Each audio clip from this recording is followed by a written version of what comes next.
Welcome to What Do You Know Wednesday? Well, we put each other on the spot so you don't have to. One topic and one host who knows things. One host who might know some things. All right, today, Hannah, what do you know about the Bear River Massacre?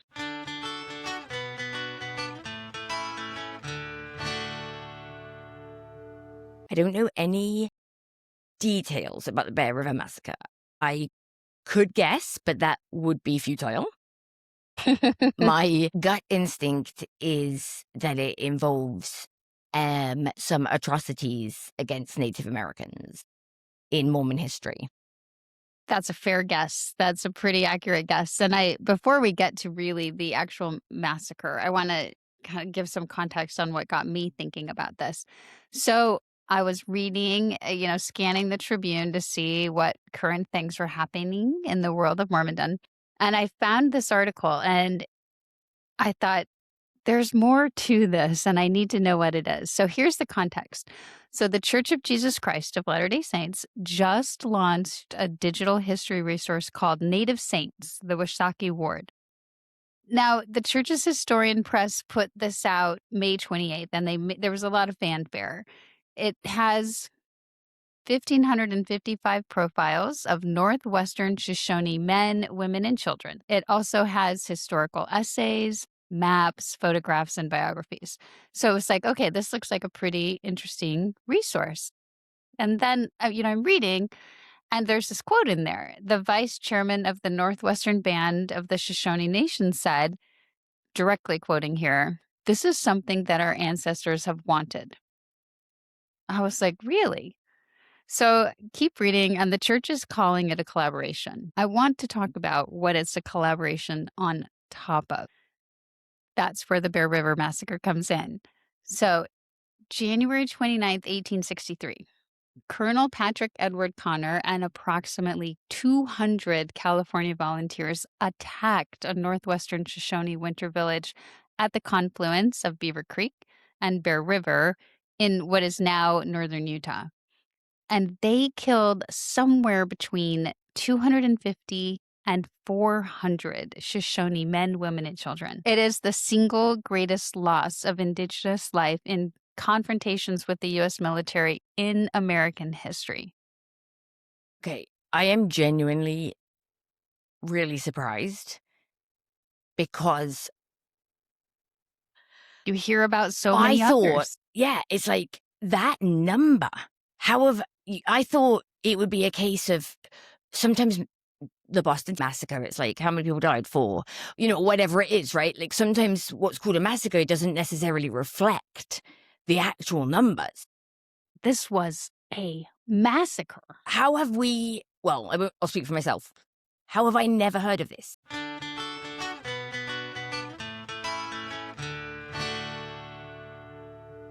So the troops were there because Mormon settlers had moved into the Cache Valley starting in 1860. And within 3 years of being there, they had occupied the land and the water that the Northwestern Shoshone had been living on for generations. When the Shoshone started fighting back, Utah territorial officials called in the military. And then Chief Sagwitch survived. He was the only one, well, not the only one, he was one of very few who survived this massacre when the military came in. Did they deliberately spare his life because he was the chief? I could not find that. That's a great question, but I didn't see that. It was so many Okay. who were there at the time were just slaughtered. There were hunting parties that were out who were, when they came back and they found the massacre. So he may have been in that, but I can't guarantee it. Yeah. Imagine. Horrifying. So then here's what happens. 10 years after the massacre, Chief Sagwitch and most of his surviving band converted to the Church of Jesus Christ of Latter-day Saints. Why? They were baptized in 1873 because the Mormons were everywhere. I think it was like, well, Was it strategic? we're surrounded. We have no choice. But no, get this, not strategic. That same year, they began contributing labor to the construction of the Logan Temple. And it was built on a hill the Shoshone considered sacred ground. So between Wow. 1873 and 1880, the church helped the Northwestern Shoshone establish 3 separate farming settlements. There was Franklin, Idaho, Corinne, Utah, and Elwood, Utah. And each time they were driven out, mostly by Mormon settlers who didn't want them there. Well, yeah, because Franklin, Idaho and Corinne, Utah, like Corinne, Utah was known as, in the 1890s, that was the Gentile town. So it certainly wasn't the native town, was it? Right. Wow. So No. they'd already been driven out by that point, like maybe Yes. 20 years later. And then so after Elwood, the church is like, okay, let's figure one more place out. So the church helped them move to a cooperative farm near Portage. And they named it Washakie after a really, the respected Shoshone leader. But keep in mind this fact: the church owned the land, this cooperative farm that they moved them to. So for the next 80 years, the Northwestern Shoshone farmed Washakie. They raised their families there. I They think I held know ward that. meetings. They paid tithings. They contributed to the temple construction. At its peak in the 1920s, more than 300 people lived and worked there. So the Washakie ward preserved the Shoshone language and they passed it down through generations. Members held callings and they held leadership positions. They delivered talks and said prayers and were buried in the cemetery 4 miles, from the Utah-Idaho border. Gonna bring this point up again. The church still owns the land, even though these folks have lived there and improved the land for over 80 Cultivated years. it. Yeah. hmm So then You know what's we wild? Sorry, can I just what? interject? I Yes. mean, maybe this is my ignorance speaking, but I lived in the shadow of the Logan Temple, literally. I could see it out my front door. I have spent more time in Bear Lake, Idaho than I care to admit due to annual family reunions. And so maybe it's just little old me with my no eyes and ears, but there are no monuments, no markers, no recognition, or at least there wasn't then. Now, I could be wrong. Come at me and tell me if I'm Yeah, wrong. I've got some notes on that we'll get to. So this land is there. These people have worked it and lived there. But then by the 1960s, most residents had left. Many had moved to Ogden for wartime jobs and they never came back. So church representatives just decided, well, the settlement is abandoned. And they burned the homes to the ground to prepare the land for sale. The problem was some of those homes were still occupied. So the church sold the land to a cattle rancher. And tribal members raised the alarm.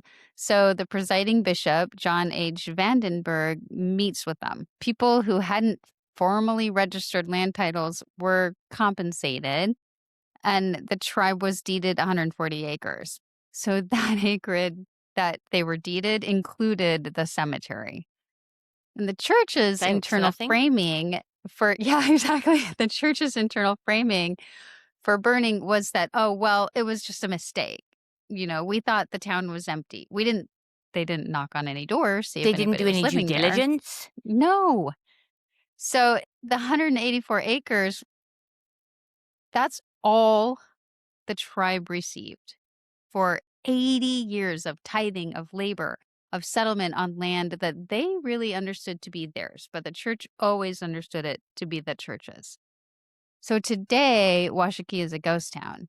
There's an energy company that owns it, and it is not the Northwestern Band of the Shoshone Nation. So you talked about, I don't know, we didn't know anything about this. I lived in the shadow of the temple. So there's a pattern here worth naming. In 1857, members of the Church of Jesus Christ of Latter-day Saints, local leaders and members acting under their direction, killed approximately 120 California-bound immigrants at Mountain Meadows, which you've talked a lot about in different, episodes on TikTok and Instagram. So this was in southern Utah. And when this slaughter happened, they also killed men, women, and children. The church controlled that site for decades. In 1999, President Gordon B. Hinckley dedicated a monument there. No apology, just dedicated. Explicitly. Yeah. Yep. Just dedicated the monument. So in 2007, on the 150th anniversary, Apostle Henry B. Eyring expressed what the church called profound regret.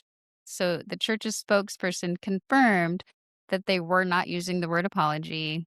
Responsibility was placed with the local leaders, not the institutional hierarchy, right? So the church built a monument on the site of a harm it committed and described it a healing. It's not like a narcissist would ever admit No, a mistake. right? Never. Well, so then come forward. The Native Saints database is launched May 28th, 2026. The launch materials describe the missionary journals, the baptismal records, the prayers that are given, talks delivered, callings held. The tribal vice chairman says it's something that their ancestors wanted. You know what it doesn't include? The 1960 burning. That's not in any of the materials in the launch of this database. So it's not a full and accurate history. It is not. And so the church, as you and I have noted, often talks about its own history of persecution, right? Nauvoo, Carthage jail, the exodus across the plains. And the history is real. I'm sure, the suffering is real. But the Northwestern Shoshone were at Bear River in January 1863 because Mormon settlers had taken their land and called in the military. The Baker Fancher Party were at Mountain Meadows because they were immigrants passing through Utah. So the persecution narrative asks for a particular kind of a sympathy, right? It borrows from moral authority from people the institution actually harmed. There's been no equivalent of what the Mountain Meadows recognition has been as what No. happened to the native people. Do you think it's because they weren't white? Yeah, what do we attribute this to? That Or is it just because I people know about Mountain Meadows and so they had to... I think people know about Mountain Meadows, so they had to do something. I I thought think Wounded that Knee was literally... Okay. it, Oh, it was perpetrated by, military. That was the difference, right? well, no, Bear River was perpetrated by military too. Yeah, that's what I'm saying. Bear River was Yes. Oh, perpetrated by yes. military. Okay. Wow. Okay. Military. So I just wow. for me, looking at this, no memorial, no nothing, but here's this database, this incomplete database. While the people in the Washakie cemetery, they built the Logan Temple on what they considered sacred ground. They paid tithing on land that the church owned. They were burned out by the institution that they had spent 80 years inside and prospering under. And so their names get to go in the database. There's no memorial, but the church is calling this a collaboration. That is it for today.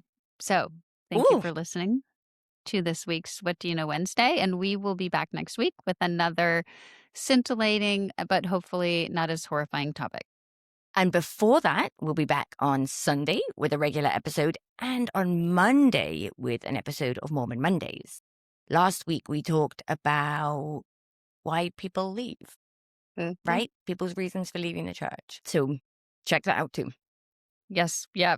We've got lots of content on there for you to listen. Thanks for educating me today, Jess. You're welcome. I'm sorry to bring such morbid and horrifying history. The more you know. I think people need to know that this is out there. So until next time, whether it's on our Mormon Monday or on our episode on Sunday, we really do appreciate you listening. And if you could go ahead and hit like and subscribe, that would be worth all the money in the world to us. Absolutely. Your support means everything. It really and does. Jess, and yes. Can I just say, if you're done, I'm I'm sorry all for what I done. said when I was Mormon. Oh my gosh, I'm sorry for what I said when I was Mormon too.